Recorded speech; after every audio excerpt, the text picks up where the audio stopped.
Shalom, Uvrahot, paz e bênçãos. Eu quero nesta oportunidade compartilhar com você uma parte do que é estudado na porção 49 do livro de Deuteronômio, do capítulo 16, versículo 18, ao capítulo 21, versículo 9. Os assuntos tratados nesta porção, comenta a respeito dos deveres dos juízes, cuja ordem determinada por Deus diz que o julgamento deve ser com justiça, equidade e retidão. Uma forma aplicada aos filhos de Israel como exemplo para ser seguido pelos demais povos e nações. Esta porção, além de tratar dos deveres do juiz, fala também a respeito da religiosidade do governador, da vida e função do sacerdote, dos marcos de propriedade, mostra ainda as prioridades pessoais que devemos dar para a nossa vida. Cada exposição de ortopraxia a cada área apresentada devemos fazer a aplicação para a nossa vida, pois, de certa forma, mesmo que seja num potencial bem reduzido, executamos as referidas funções muitas vezes no decorrer da nossa existência, quer em casa, quer no trabalho, quer na carral ou igreja, ou na sociedade. Julgamos muitas vezes, reinamos em pequenos feudos, gerenciamos determinados setores, exercemos o sacerdócio, invadimos o limite do nosso próximo e estabelecemos para a nossa vida prioridades, independente de prejudicar ou não ao próximo. E para o mais correto desempenho da magnitude de missão do juiz, é requerida as seguintes observações. Primeiro, não torcer a justiça, isto é, não executar juízo pervertido. O certo é certo, o errado é errado. Quanto à aplicação da sentença, deve ser a que está estabelecida na lei, nem mais nem menos. Lamentavelmente, no mundo odierno, esta prática correta tem sido comprometida, principalmente no nosso país, o Brasil. Expressões como o certo virou errado e o errado tornou-se certo já é jargão popular na boca do povo brasileiro. Pois o ladrão de galinha é punido com o rigor da lei do ladrão do erário da nação, enquanto o ladrão de colarinho branco recebe a sentença do roubador de galinha. Quão salutar seria a aplicação da lei deste item, nos dias atuais em todos os nossos tribunais. Segundo, não fazer acepção de pessoas, isto é, não importa se é branco ou negro, rico ou pobre, sábio ou indouto, militar ou civil, rei ou plebeu, todos de igual modo devem ter o mesmo tratamento perante o tribunal judiciário. O juiz deve agir com imparcialidade, porque com a aplicação deste padrão de tratamento no judiciário, podemos fazer as seguintes afirmações. A. Ninguém vai ao tribunal para ser julgado com salvo-conduto na mão para garantir o direito de não responder nada e sair livre, como tem acontecido no meio político da nossa nação. Provérbios, capítulo 20, versículo 10 diz: duas espécies de peso e duas espécies de medida são abominação para o Senhor, tanto uma como a outra. É uma necessidade contextualizada para o momento atual, pois este fato é o que temos visto e assistido pelos meios de comunicação. Pessoas poderosas deixando de responder judicialmente protegida pelo salvo-conduto. B.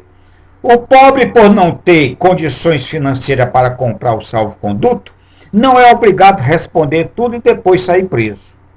Tiago, capítulo 2, versículo 2 ao 9, um deles diz: mas se fazeis acepção de pessoa, cometereis pecado, e sois redarguido pela lei como transgressor.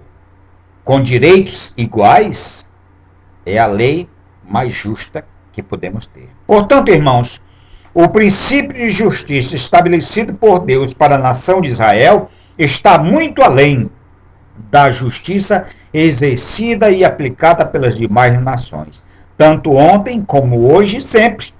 Esta norma prescrita por Deus ao povo judeu, que acabara de sair da escravidão do Egito com destino a Canaã, tem a mesma necessidade para ser aplicada nos dias atuais, não só no Brasil, mas no mundo todo.